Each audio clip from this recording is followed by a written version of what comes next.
Olá, boa noite a todos. Estamos de volta com mais uma edição do Olhar Inquieto. Sejam todos muito bem-vindos. Nessa edição, vamos discutir o livro Jesus e John Wayne, como os evangélicos brancos corromperam uma fé e fraturaram uma nação. O subtítulo do livro foi alterado aqui no Brasil, como o evangelho foi cooptado por movimentos culturais e políticos. Convidada da edição desta quarta-feira, a historiadora Christian Dumen. Professora, boa noite, é um imenso prazer tê-la conosco. Obrigado por aceitar o convite. Parabéns pelo livro, sucesso. Este livro representa uma contribuição muito importante para a compreensão desse fenômeno religioso político, muito peculiar à realidade brasileira. All right. He just said, good evening. Thank you for being with us and for publishing your book. He mentioned that in the Portuguese version, the Brazilian Portuguese version, there was a change on the subtitle, on the lower title of the book. I don't know if you are aware of that. That they changed from white evangelicals, just how these cultural movements shaped Christianity or are a threat to Christianity. But thank you for coming and for publishing your book, for your hard work, and it's a pleasure to be with you. Thank you so much. And thank you for this invitation. It's just a delight to be with you, to talk with you. And I'm very much looking forward to this. Muito obrigado por me convidarem. É uma alegria, um privilégio estar aqui com vocês e eu estou muito animada para conversar com vocês essa noite. Professora Christi, o livro traça um panorama histórico da construção social da masculinidade hegemônica branca, militarizada e politizada, cujo ideal de masculinidade está intimamente ligado a um personagem tal qual John Wayne, que dominou quase meio século. Professor, your book presents an overview about the idea of biblical manhood based on a character like John Wayne. But it's not just John Wayne, but this whole idea of biblical manhood being something based on militarized man, this idea of a very macho man. What could you tell us about these ideas? How was it for you to get this overview through history? Mm-hmm. Yeah, I first came across this literature, these books, almost 20 years ago now, when students at my Christian university brought them to my attention, books on Christian manhood, Christian masculinity. And what I noticed right away was how little these books actually talked about the Bible and how much they drew on Hollywood heroes. Eu tive o primeiro contato com esse assunto de masculinidade bíblica, ou o que é ser um homem, de acordo com a Bíblia, mais ou menos há 20 anos atrás. Desde quando eu estava na Universidade Cristã, onde eu hoje trabalho, e as ideias que eu fui percebendo ao fazer minha pesquisa era que, muito mais do que personagens bíblicos, esse ideário de homem religioso, evangélico, estava muito mais próximo de personagens de Hollywood, muito mais do que personagens bíblicos.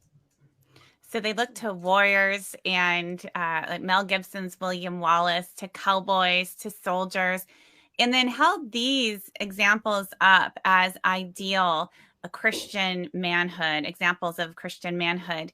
And so the faith that they were presenting then was also one that embraced this kind of ruggedness, even aggression, even militarism.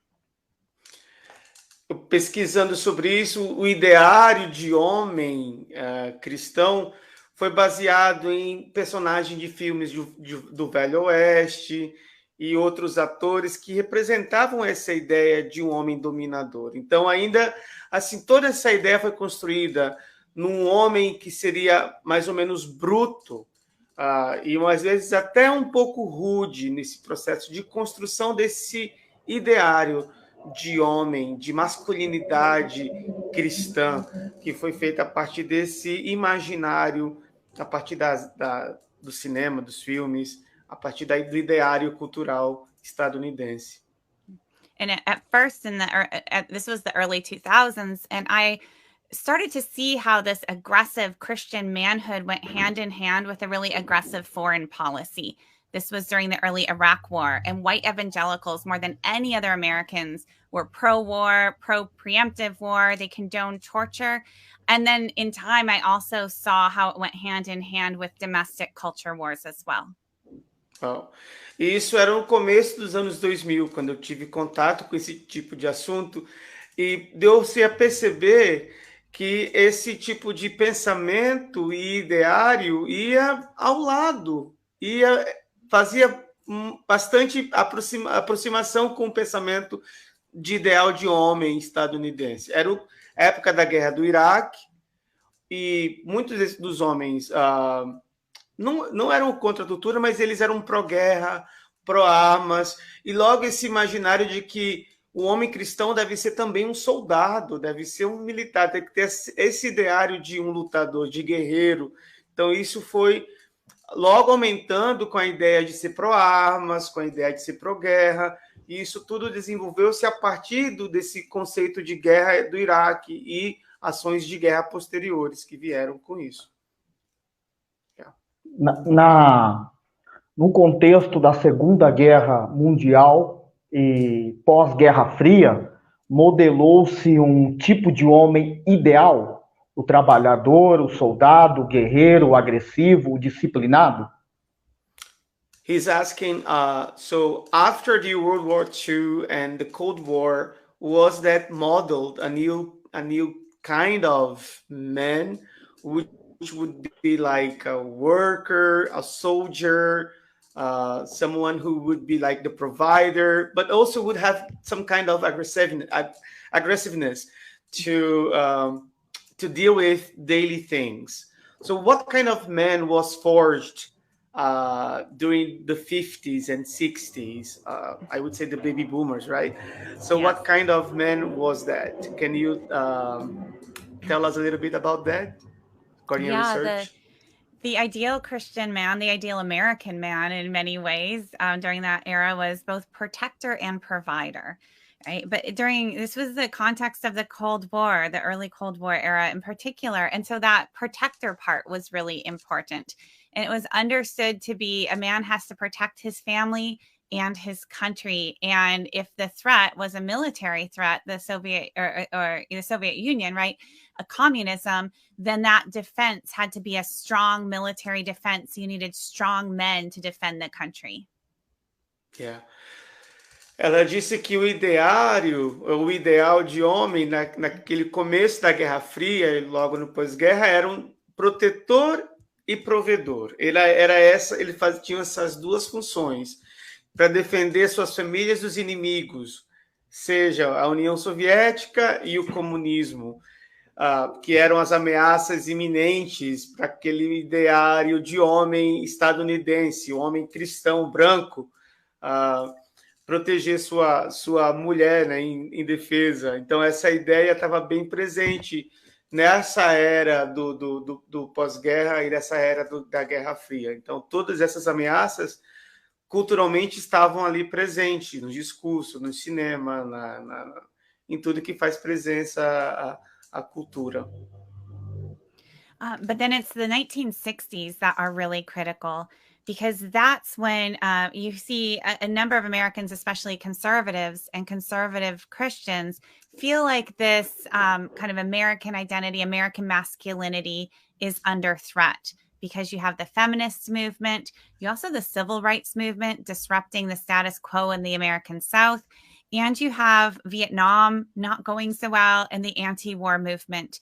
And that's when you see this kind of mobilization around a traditional, aggressive, rugged white masculinity that moves to the center of conservative evangelicals' political identity, cultural identity, and it sets them against many of their fellow Americans, against the liberals, against feminists, for example.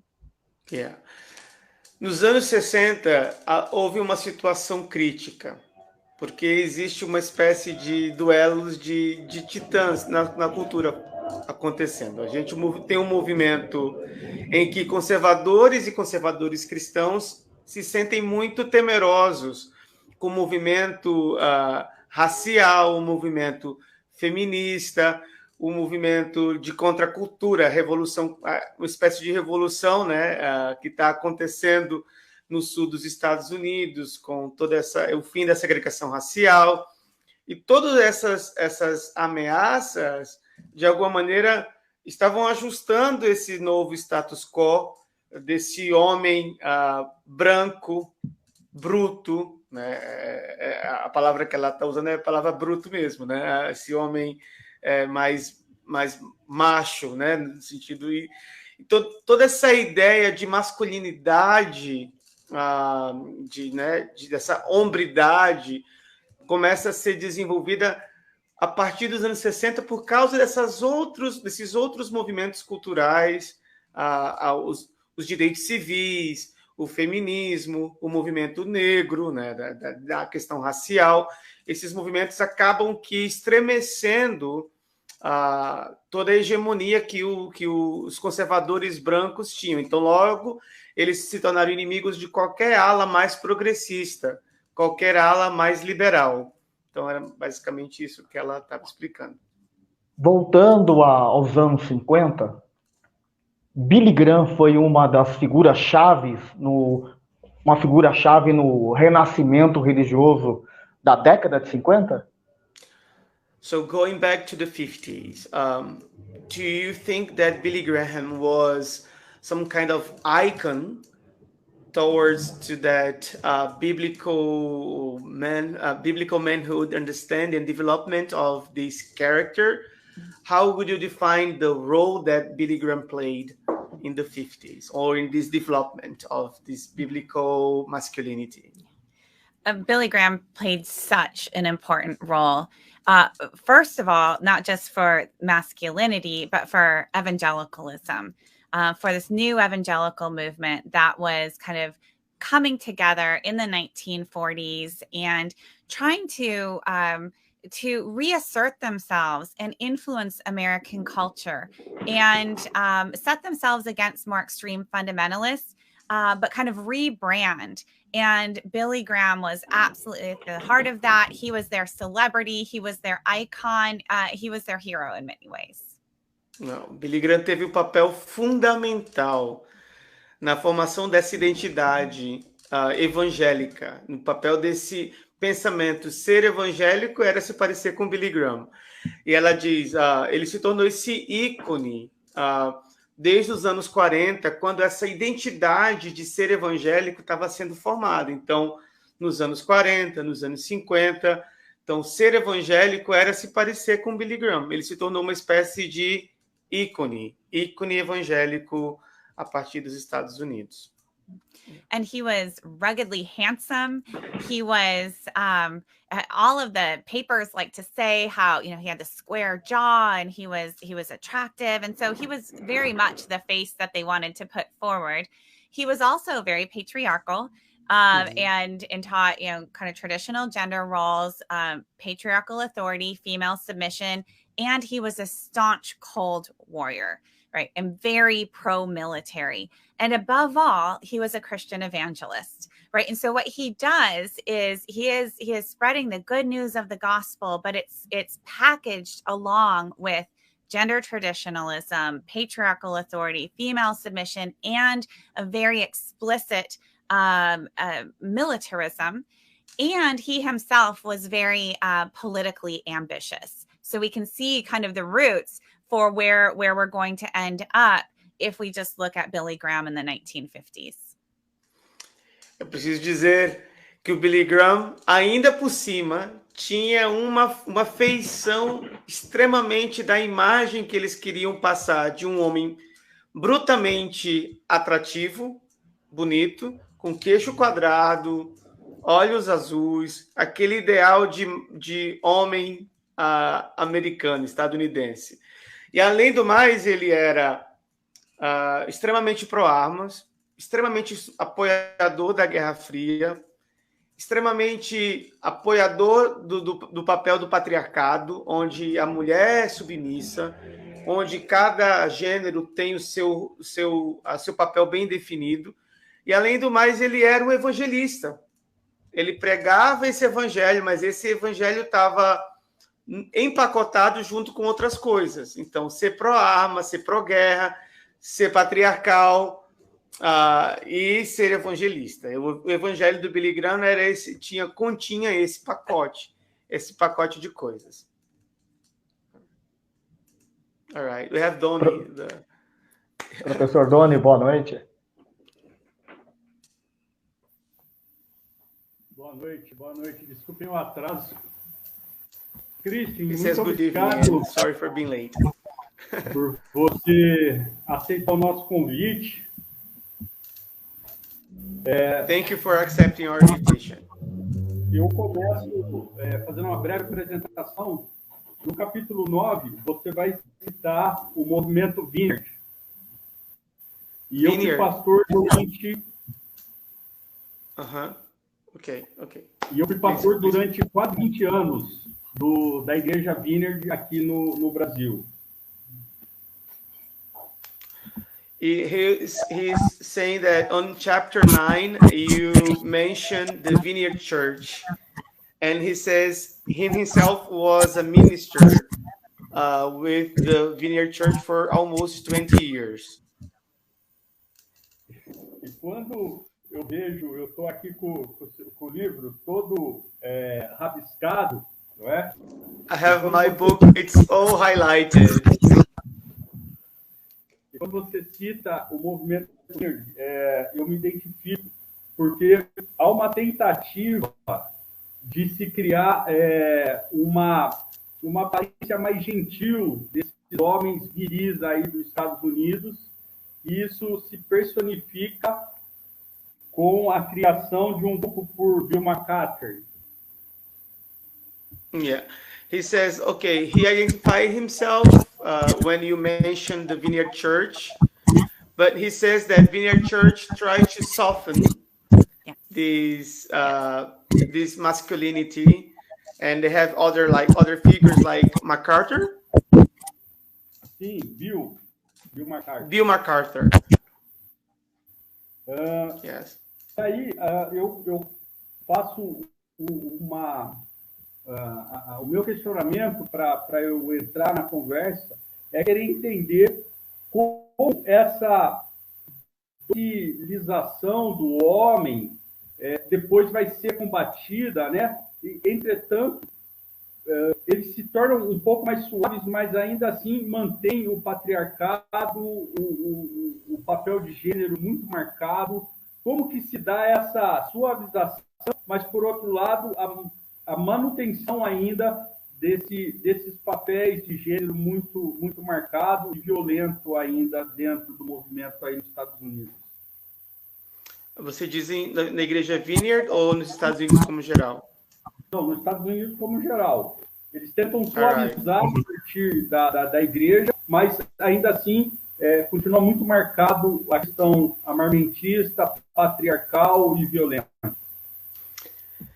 He was saying that even though we can see some intentions of softening this patriarchal agenda and this patriarchal biblical manhood, but how come these pro-gun and pro-war movement survived this intention of softening these movements? So, first of all, just a week or two ago, I was at a conference in New Orleans of vineyard pastors and leaders, and we talked about a lot of this in the vineyard movement, and how, yes, over time, this kind of militancy and other facets of conservative evangelicalism ended up kind of transforming the vineyard movement, so that like a harsh commitment to foundationalism, to inerrancy, which was not part of the vineyard movement originally, right, ends up kind of pushing aside more of the spirit-led movement. And so that's like kind of a vineyard story. But in fact, you see that across various denominations, Churches of Christ, my own denomination, Christian Reformed, that has been very much shaped by the culture and teachings of conservative white evangelicalism. O que ela disse é que, por exemplo, houve uma influência muito forte em todos os movimentos, e ela disse que há 2 semanas ela estava participando de uma conferência, um encontro de pastores do movimento Vineyard, e muito disso foi discutido nesse encontro, nessa reunião, nesse congresso. E ela disse que talvez movimentos políticos e movimentos teológicos também influenciaram o movimento Vineyard. Um desses movimentos, por exemplo, é o movimento conservador, em termos de leitura bíblica, e um desses pontos é a inerrância, que não era uma questão para o movimento Vineyard, mas que acabou tornando-se a inerrância da Bíblia, né? Que acabou se tornando uma questão bastante forte dentro do movimento Vineyard, que também acabou assumindo outras posturas influenciadas por outros movimentos evangélicos, do patriarcado, do papel do gênero. E ela fala assim que várias igrejas mais conservadoras também foram meio que pegando influências uma das outras. Ela disse que até a própria igreja dela, a Igreja Cristã Reformada, que no Brasil teria mais ou menos a função de presbiterianos, seria mais ou menos a mesma linha teológica, também acaba sendo influenciado por esse conservadorismo que está muito presente, que está muito em voga, que está muito presente no discurso, nos púlpitos e nos ambientes teológicos. And one of the ways that this happens is through the popular culture, right? So the Christian media empires, Christian radio, the massive Christian publishing industry. And I know, right, that's kind of swamping Brazilian Christian publishing as well. And these massive conference circuits. And so, you know, John Piper's teachings are flooding Chinese house churches. Mm-hmm. And it because this is a popular movement, it crosses denominational boundaries and it crosses national borders. Yeah. E essa propagação de ideias, ela é feita através da cultura popular cristã. Por exemplo, através de publicações, através das conferências, através das rádios, através da mídia cristã evangélica, né? Isso se propaga. Então, você tem conferências e pregações do John Piper, que são, por exemplo, transmitidas para igrejas domésticas na China, em chinês, e tudo isso acaba se tornando muito popular por todo mundo. Esse ideário de homem, de cristianismo, essa faceta estadunidense, que a gente não sabe separar mais o que é cultura e o que é evangelho, né? I can testify that I lived in China and I worked for a few times among Chinese Christians, and I saw John Piper's preachings everywhere in China. Yeah, sadly. Okay. All right. Yes. Outra pergunta. I can hear you. Abre seu microfone, Silvio. É possível afirmar que nos últimos 50 anos o conservadorismo tornou-se uma importante corrente política nos Estados Unidos, ganhando notoriedade e expressividade nacional na década de 80? Can we say that in the last 50 years or so, conservatives, they kidnapped this idea of what is to be a Christian, and then they just merged this into some kind of political movement, and having its peak during the 80s. What would you think and say about that? How was this shifting from being like a religious movement into a political movement? How did this happen? Mhm. On the surface, yes, that's what we're looking at. But I'm also a little careful about any language that I hear along the lines of politics hijacked the faith, because that kind of lets faith leaders off the hook. This is more a movement of, these are pastors, these are religious figures who are fully embracing the politics, and they are also shaping the politics. So, you have Jerry Falwell and the Moral Majority and, throughout from the 80s on up, and they are speaking into the Republican Party. They are helping shape the platforms. And so it's a very much kind of both ways movement. But yes, in this country, they have very much kind of won the war of the messaging war, so that when many people hear Christian, they tend to think conservative, white evangelical, and conservative political, even though there are many Christians in the United States who don't fit those categories. Yes. É preciso dizer, por exemplo, o que costumeiramente eu escuto é que os políticos se apossaram ou sequestraram a função dos evangélicos, o movimento evangélico, mas na realidade não é bem isso. Na realidade, são pastores que abraçaram a política. É preciso dizer que nos anos 80 isso foi bastante definido. Pastores que abraçaram, colocaram suas agendas, suas leis, fizeram seus lobbies, e desde então eles estão juntos, uma relação de ganha-ganha. Os evangélicos ganham e os políticos também ganham. Não é uma relação que um lado foi dominado, foi cooptado. Não, eles se ajudam mutuamente. É um interesse mútuo de ambos os lados. E nos anos 80 isso foi realmente o ápice desse movimento, e a gente consegue identificar bastante bem onde eles conseguem trabalhar juntos. Yes.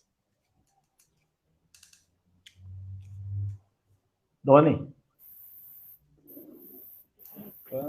No capítulo 15, você vai falar sobre o medo das pessoas brancas de perderem o seu status social e o seu status racial. Os Estados Unidos, diferentemente do Brasil, tem cerca de 14% de população negra. Aqui no Brasil, nós somos por volta de 54%.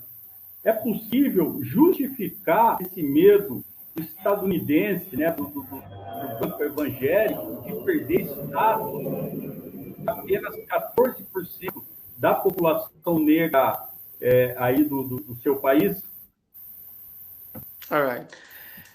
On chapter 15, you mentioned the role of race, of the black and the white. You make this comparison. You say that black people in the US is around 14% of the population. But also you say that most people are afraid of the white evangelical. Most of the white evangelicals are afraid of losing their status quo because of any other social threat or any other social shifting. And that's the case for the US. But in Brazil, we see a different reality. Over 50% of the Brazilian population is considered black. So how would you, what can you say about that? And why do you think white evangelicals are so afraid of losing their status quo in the US? Yeah, I think that is a real difference. And I'm probably not the best one to analyze the Brazilian situation, but you're right. In the United States, there is a real racial divide. And within evangelicalism, within Christianity, because the truth is, many Black Protestants hold to conservative theological views. But the vast majority who could check all those theological boxes of evangelicalism, absolutely do not identify as evangelical, because it is so clear to them that there is so much more to being evangelical than the theology. It is this whole social and cultural bundle. Ela fala, realmente, para falar sobre o Brasil, talvez eu não consigo falar muito sobre a questão racial no Brasil, mas nos Estados Unidos, o que acontece existe uma questão racial entre os protestantes, entre os cristãos nos Estados Unidos, e muitos dos líderes religiosos negros, quando vão marcar as caixinhas teológicas, né, fazer lá o tic nas caixinhas teológicas, vão dizer algumas coisas, vão marcar. Mas ser evangélico não é somente subscrever uma lista de tópicos teológicos. Ser evangélico é ser parte de uma outra... é ter todo um pacote de pensamentos, ter toda uma agenda. E aí que surge um problema, porque muitos dos líderes evangélicos negros nos Estados Unidos não se enxergam evangélicos, porque ser evangélico nos Estados Unidos é ser branco. E aí tem um problema. Yes. And white evangelicals kept Black Christians out of their churches, kept them out of their organizations, right? Didn't invite them into these spaces for much of the 20th century. Were very tepid in support of the civil rights movement, and many in the South opposed it, and have been very resistant to grappling with racial inequality beyond the personal heart level. And so very resistant to examining this history of segregation, this history of inequality, and a history that they actively participated in, the structural racism that continues to define American society. É preciso dizer também que os líderes evangélicos brancos sempre não deixam, na realidade ela usou o tempo no presente, não deixam que os líderes negros participem de suas organizações, participem de suas lideranças, tenham voz e vez dentro do movimento evangélico, são constantemente cortados de suas programações. Então é preciso levar em conta que todo o movimento do direito civil que aconteceu no sul dos Estados Unidos foi extremamente mal recebido pelos evangélicos brancos, e é preciso também levar em conta que isso precisa sair do nível pessoal, do nível de relação pessoal, e ir para um nível de debate ao racismo estrutural que define a sociedade estadunidense, inclusive dentro das igrejas, dentro das organizações cristãs /religiosas, onde também não é um ambiente tão aberto à diversidade racial lá nos Estados Unidos. And their understanding of Christian America is very much reflects white values, white Christian values, but they don't frame it that way. They just frame it as Christian. So any challenge to some of those political views are perceived as an attack on Christianity, because they aren't able to separate, their privileged understanding of the world, their worldview, from biblical teaching, right? So there's this place of privilege, and race is very much at the heart of that. Yeah. Também preciso dizer assim que todo o ideário, o imaginário de uma América cristã é branca. E esses líderes negros não se veem como evangélicos, eles se veem como cristãos, o que é um outro entendimento muito mais profundo. Mas é preciso tratar desses temas nesses níveis de racismo, de exclusão, de corte, de não participação, porque parece que toda essa qualquer fala que ataque esse sistema, que ataque esse status quo, é um ataque direto ao evangelicalismo / cristianismo em sua versão estadunidense. Então, a coisa é levada a um nível de ataque político / religioso. Então, é preciso trabalhar e tocar esses temas sensíveis, muito duros, muito sensíveis, mas é preciso tocar esses temas. Me permitam, quando ela fala ataque e quando começou a repercutir o livro dela aqui no Brasil, e eu vi o título em inglês, rapidamente eu imaginei que a autora, que ela, fosse uma mulher negra, não é? Porque a coragem de denunciar a branquitude, né? Esse termo que a gente usa no Brasil, para minha surpresa, procurando no que ela era uma mulher branca. Então, quando ela fala de um ataque direto, como tem sido a repercussão, né, desse ataque, né, ela sendo mulher e branca, atacando o patriarcado, algo muito arraigado, né, machista e violento aí nos Estados Unidos, sendo, em tese, alguém que faz parte disso, ainda que como mulher, mas que, de alguma maneira, é uma mulher branca que, de certa forma, estaria também sendo privilegiada por isso. Como que foi a repercussão e se ela sofreu algum tipo de represália por causa do livro. All right.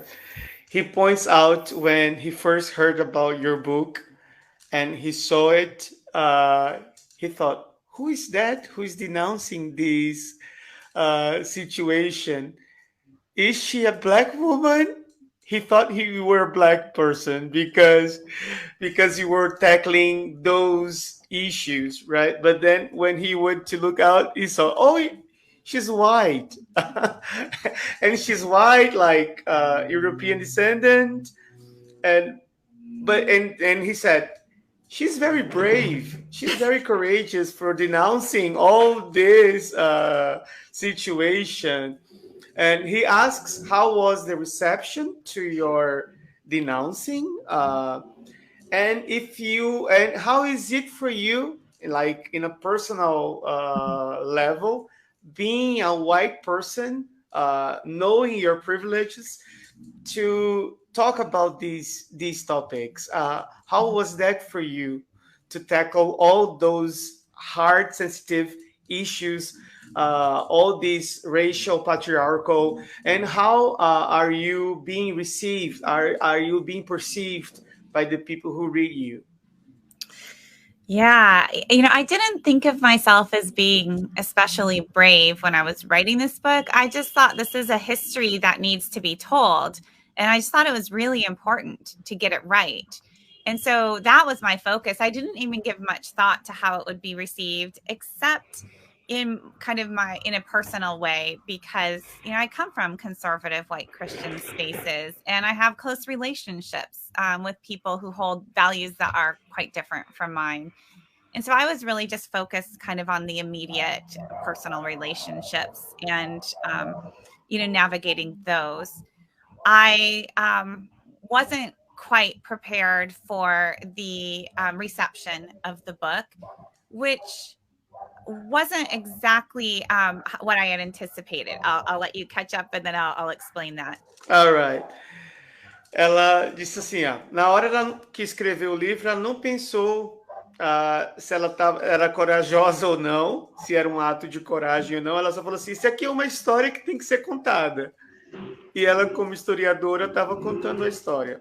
Ao mesmo tempo, para ela, era um desafio, porque ela mesma vem de um pano de fundo conservador, de família conservadora, e ela tem relações a nível pessoal com muita gente conservadora, e ela sabia que ia tocar em pontos sensíveis, inclusive da própria história dela, como alguém de pano de fundo, de transfundo conservador. Yes. And as soon as it launched, so it was on National Public Radio, right, day of release. And so within a couple of days, I started getting letters in my inbox. And people think that I get a lot of hate mail, and actually I get almost none. But I've gotten like well over 1,000 messages from readers, maybe even 2,000 now, many of whom are evangelicals, most of whom are. Just saying thank you for this work. This is the story of my life, but I never understood how all of these pieces fit together. And so I've also gotten some real criticism, perhaps not surprisingly, from some of the men who represent the ideology and whose paycheck comes from representing this ideology in conservative evangelical spaces. So if you're on Twitter, you can watch that, and that's entertaining. But honestly, the reception that I've received, people ask how I'm holding up because they see some of the attacks. In reality, I have met so many incredible people, brave Christians, faithful Christians in conservative churches, in the SBC, in people who have left the church, who are trying to hold on to their faith. Every single day, I engage with sometimes dozens of these people. And so it's really been an incredible experience, and I'm doing just fine. Wow. Ela disse que quando ela começou a escrever o livro, ela não tinha noção de onde isso ia chegar, e ela começou a receber, quando o livro se propagou e foi publicado, então ela começou a receber correspondências de leitores. Muita gente pensa que ela recebe mensagens de ódio, mas ela falou que elas quase não existe, não tem, que a maioria das mensagens que ela recebe são de suporte, de apoio, de pessoas dizendo obrigado por ter escrito esse livro. Ela recebeu já mais de 2.000 mensagens no seu inbox, agradecendo por todo esse trabalho que ela fez. E ela tem encontrado com pessoas, contactado com pessoas que saíram das igrejas, ou pessoas que permanecem ainda nas igrejas, ou algumas dentro de igrejas conservadoras, mas que conseguem agora dizer muito obrigado, porque agora eu consigo entender de onde eu venho, muito obrigado por ter escrito, alguém que saiu da igreja por não se encaixar mais, mas que está tentando manter a sua fé, e às vezes ela encontra com dezenas de pessoas dessas, mas ao mesmo tempo ela também estava preparada, estava pensando que recepção teria aquelas pessoas que estão dentro do sistema e recebem seu salário de dentro do sistema. Ela falou assim, se você quiser ver como é que é a recepção dessas pessoas, é só você olhar no Twitter, que lá no perfil dela no Twitter você vai ver algumas mensagens de pessoas assim bravas, né? Mas que o que mais motiva e o que mais ela tem visto ultimamente são mensagens de apoio, de suporte e de gratidão, de agradecimento por ter publicado esse livro. And I'll say one more thing on that too, because I get asked, you were so brave, you named names in this book. And I say, I'm a historian. I don't know how you write a history book without naming names. And then I realized that, for too long inside evangelical spaces, there's this culture of deference. You don't rock the boat. You respect your leader. You submit to the authorities. You protect the brand. And people had been doing this for generations. And that's exactly how we got to where we are now. And I saw that particularly in all of the cover-ups of abuse. And like, what is going on? How can these things persist and persist? And so at a certain point when I was writing this book, I just decided I'm done with that. I'm not going to participate in that culture of deference. I'm going to say what is true and just put it out there.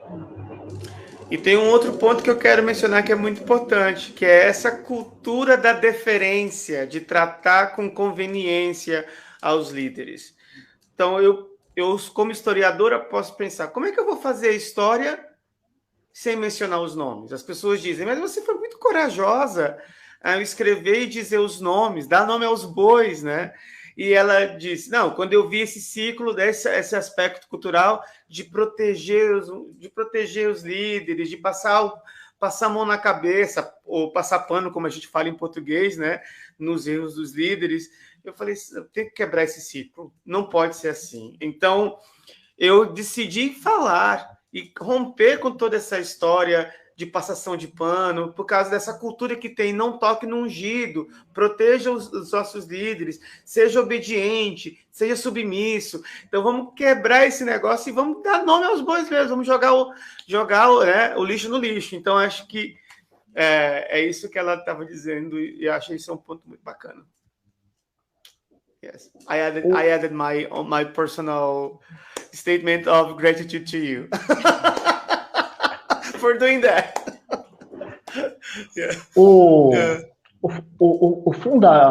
fundamentalismo e o evangelicalismo norte-americano exerceu, ou melhor, exerce grande influência na quase totalidade das igrejas evangélicas brasileiras.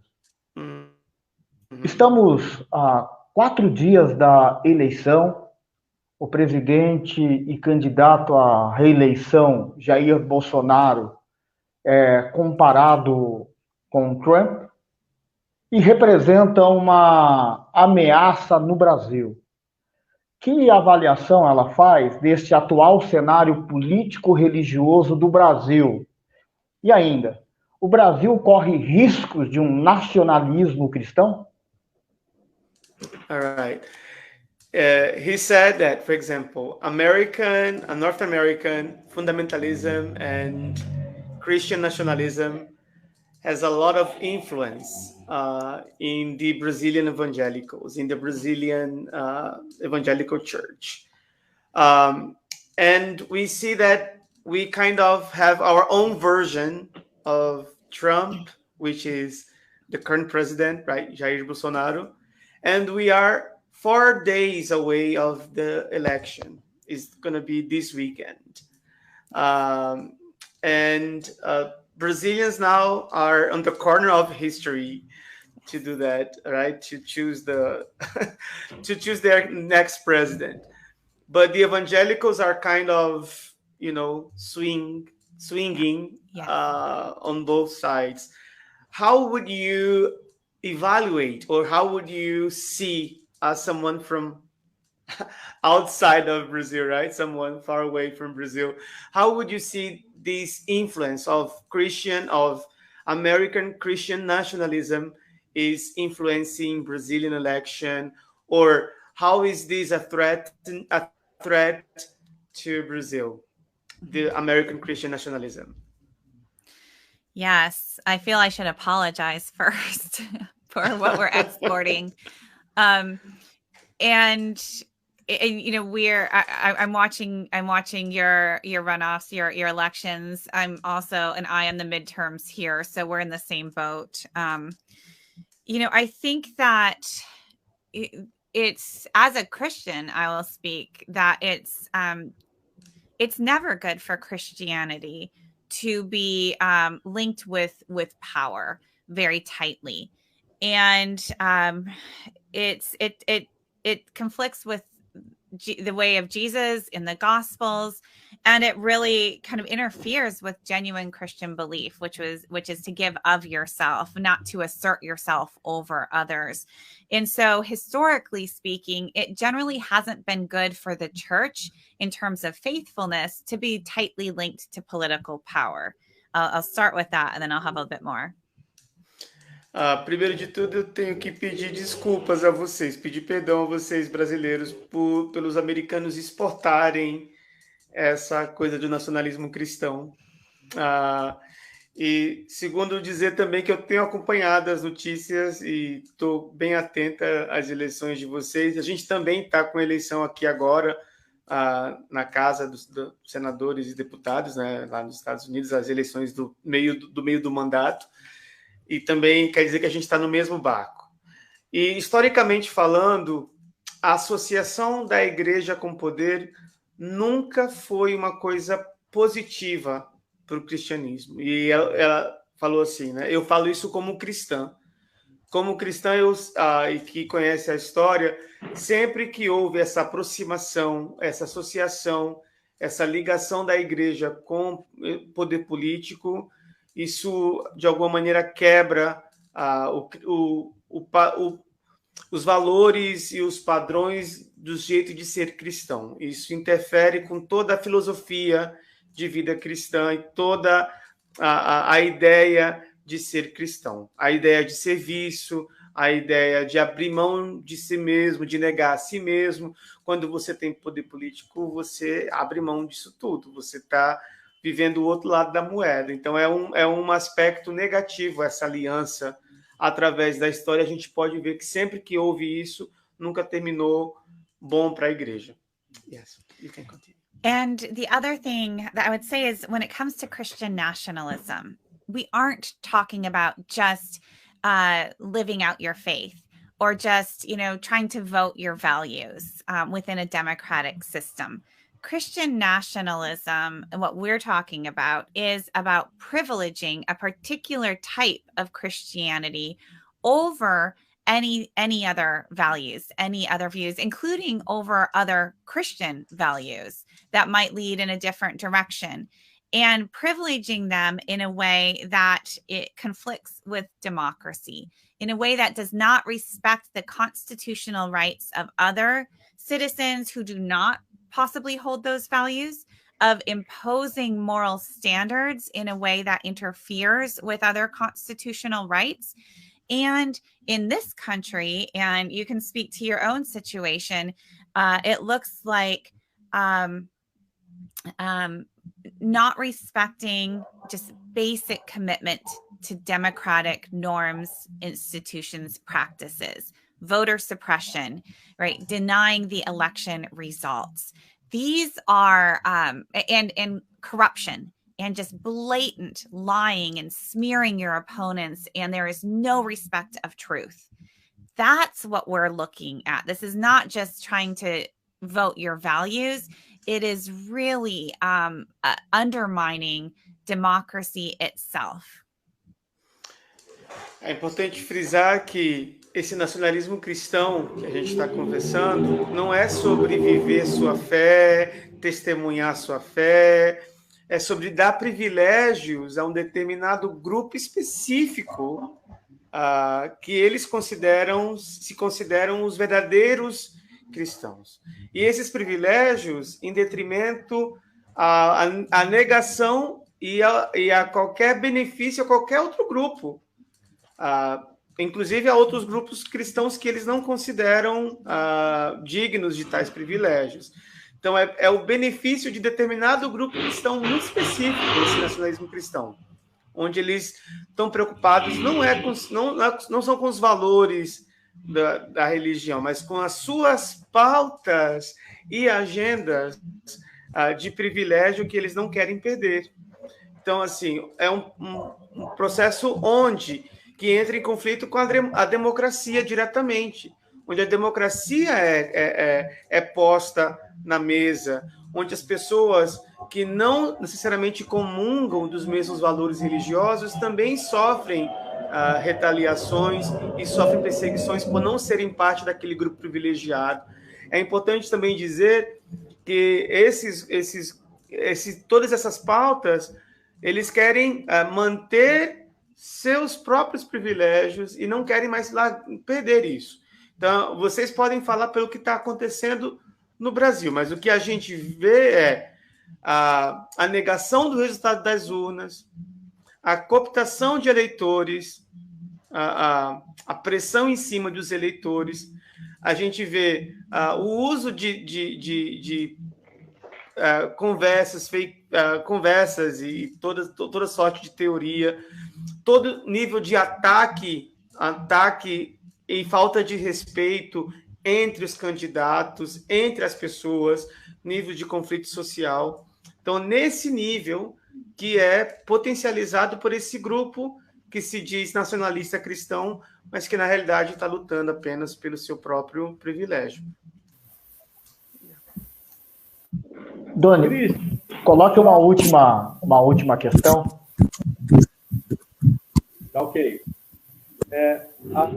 As palavras do seu livro em português são essas. The words of your book in Portuguese. He's gonna quote the translation. O que foi feito também pode ser desfeito. A pergunta de 1 milhão é: como a gente pode desfazer essa ruptura, esse cristianismo violento, patriarcal?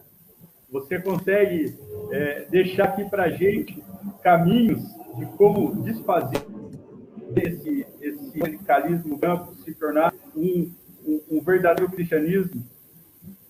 Wow. He quotes, I don't know if you have written the same way in English, but he says that you mentioned in your book, what is done is done, but it can be undone. Is that right? And he asks, how can you tell us or point us some ways of undoing some of those things that you mentioned in your book, or that are stated like as history, right? How can we undo those things and go towards a real Christianity or real Christian faith? How can we do that? Okay, first I have to confess that sentence was not in the book until the very last minute. And it was because my editor, we were rushing to get the manuscript into production. Very last minute, he sends me an email. Kristen, this book is really depressing. And I said, yeah, I know. And he's like, no, this is a problem. You can't do this to your readers. Like, you've got to give them something. It's just, you can't do this to your readers. And so I told him, okay, let me see what I can do. And then I emailed him back that afternoon and said, I've got nothing. I mean, it's not a good story, but this is where it's at. And then he said, okay, I respect that. And then the next day he wrote back and he's like, Kristen, just give us anything. And that's when I wrote that last sentence. And honestly, I was embarrassed to even send it to him because it felt too feeble. It felt like it was just not enough. I'll let you explain that, and then I'll go on and try to give some pointers. All right. Ela falou assim, quando ela escreveu essa frase só foi escrita quando ela já tinha terminado o livro, que o editor pediu para ela assim, seu livro é muito depressivo. Você não pode terminar isso, você não pode fazer isso com seus leitores. Você tem que terminar esse livro com outro tipo de frase, outro tipo de motivação. Pense em algo para escrever que motive os seus leitores, que tire esse clima deprê.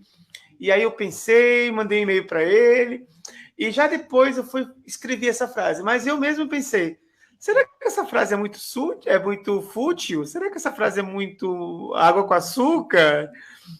O que eu quero dizer? O que eu quis dizer com isso? Mas agora eu vou tratar talvez algumas questões que possam apontar para o que realmente eu quis dizer. Ela vai continuar agora. You may continue. Okay, but there's truth in it, right? There's truth that particularly there's a power to history, to knowing history, because so much of this ideology has been unexamined by white evangelicals. They think that this is truth, this is God's truth, and that these are timeless truths. And so if you can show how, no, things haven't always been this way. And people did this. People put this together, some with good intentions, some with very bad intentions. And when you can see how we've gotten to where we are now, it does free us to ask, is this where we want to be, right? Or maybe we can take a few steps back. Maybe Christians can take another look at their scriptures and test some of these ideas and reassess. And I think if we don't know that history, if we don't know how this came to be, we don't have a chance of undoing this. If we know how this came to be, we still might not have a chance, but at least we know what we're fighting. And we can call people, especially fellow Christians, to re-examine. Now, that's for fellow Christians. Christians aren't the only audience for my book. And for, readers who come from outside this world, maybe their answer is just do everything you can at the voting booth and make sure that these folks don't take power. That's another perfectly valid response. Yes. Eu quero estar dizendo o seguinte, que não apenas pessoas cristãs leem o livro dela, né, mas algumas coisas que podem ser pensadas e analisadas nem tudo que a gente vive hoje sempre foi assim. Talvez para desfazer a gente precise voltar alguns passos atrás. Talvez a gente precise se reaproximar da leitura das Escrituras para quem é cristão de outra maneira, reler as Escrituras. Talvez não querer posição de poder sendo cristão, né? Deixar isso para quem é político, né, de outra maneira, ou talvez quem é de fora do gueto cristão, do meio cristão, lendo esse livro, possa também nos apontar caminhos para a gente não errar, não repetir os mesmos erros. Mas talvez alguns dos pontos necessários seja, talvez essas pessoas que promovem essa ideologia são pessoas brancas, evangélicos brancos, que sempre pensaram, isso sempre foi dessa maneira, nunca foi diferente, esse é o jeito de Deus. E aí talvez seja a hora que a gente diga, não, nem sempre foi assim. E é esse o poder que a história tem. O poder que a história tem de olhar atrás, de fazer perguntas, de dar passos para trás para tentar olhar para frente. Então, o poder que a história tem é esse poder de fazer essas perguntas. Será que sempre foi assim? Será que não pode ser mudado? Como é que a gente pode se aproximar das Escrituras? Como é que a gente pode se aproximar de uma fé que faça o mundo um lugar melhor, né? Para todo mundo, pelo menos, né? Então, como é que esse é o poder da história? A história tem esse poder. Yes, I just added to your explanation. I just said, how can we look back and make the world better for everyone, just not for us Christians, right? Exactly. Yeah, I just added that Thank line. you. Good addition. As considerações finais da professora Christian. So your final message or your final words. I guess final words would be, to be brave, to speak out, especially in your own communities, right? For people who are people of faith, for fellow Christians, to seek to love your neighbor as yourself, to take those radical teachings of the gospel seriously, to be ready to sacrifice some of your own privileges, some of your own desires, and to really, seek what it is to follow Christ, I think. But really right now we need to be honest, and we need to be loving, and we need to be courageous right now. Minhas palavras finais para vocês: sejam corajosos, falem, especialmente nas suas comunidades. Se você é uma pessoa de fé, se você é cristão, fale a verdade que está no seu coração, e sobretudo ame o próximo como a si mesmo.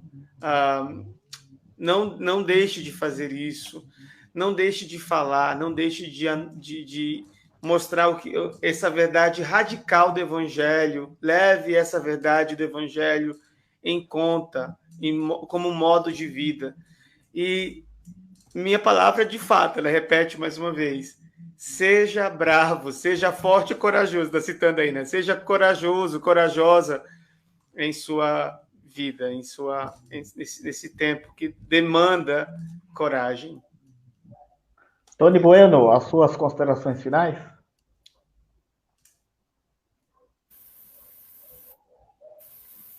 Donnie, final words. É uma poder ouvi-la, né? Poder ver seu rosto e assim, as suas palavras. Talvez se eu tivesse te lido ou te ouvido antes, eu teria evitado muitos dissabores, mas de qualquer maneira, obrigado, Cristo, e que as tuas palavras possam repercutir pelo mundo. Muito obrigado mesmo pelos seus escritos e por aquilo que ele tem feito aqui no Brasil. Thank you so much for talking to us, for writing your book. If I had known, and if I have read you before, it would have avoided me so much problems in my life. But thank you, and I'm glad that I can see you. I can know your face, because it's really different when you just know the book, but you can see the face of the author is different. But thank you for talking to us and inspiring us with your text and with your words. Thank you so much. People do tell me I'm a lot nicer in person than I am in my writing, so. As pessoas geralmente falam que eu sou muito mais simpática em pessoa do que nos meus escritos, nos meus livros.